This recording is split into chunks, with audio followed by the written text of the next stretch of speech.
आज पहिल्या श्रावणी सोमवारच्या निमित्तानं आमच्या जुन्नर तालुक्याचे अध्यक्ष सन्माननीय रमाकांत कवडे सर यांच्या वाढदिवसाच्या निमित्तानं धाप चित्रपट पाहण्याची सुवर्ण संधी मिळाली। खरं तर जुन्नर तालुक्याचं सुपुत्र असलेले सन्माननीय योगेश घाडगे सर दिग्दर्शित हा चित्रपट आहे।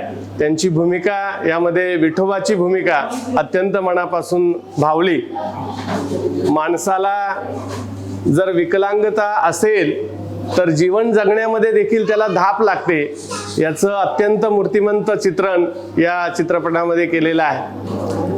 आपल्या समाजानं याच्यापासून निश्चितच बोध घेतला पाहिजे। माणसानं माणसाप्रमाणे वागलं पाहिजे।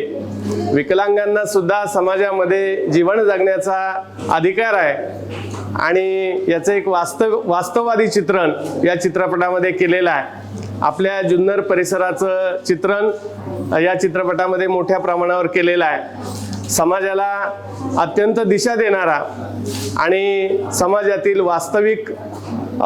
वास्तवाचं दर्शन घडवणारा हा चित्रपट निश्चितच जुन्नर, आंबेगाव, उत्तर पुणे जिल्ह्यातील सर्व लोकांनी पाहावा आणि आपल्या भूमीतील या कलाकाराला निश्चितच उत्तेजन द्यावं, प्रेरणा द्यावी। या चित्रपटामध्ये या सरांनी जी भूमिका साकारलेली आहे ती निश्चितच अत्यंत स्तुत्य आहे। त्यांच्या कार्याला मी मनापासून सलाम करतो आणि यापुढील काळात त्यांच्या वाटचालीसाठी मनापासून शुभेच्छा व्यक्त करतो। धन्यवाद।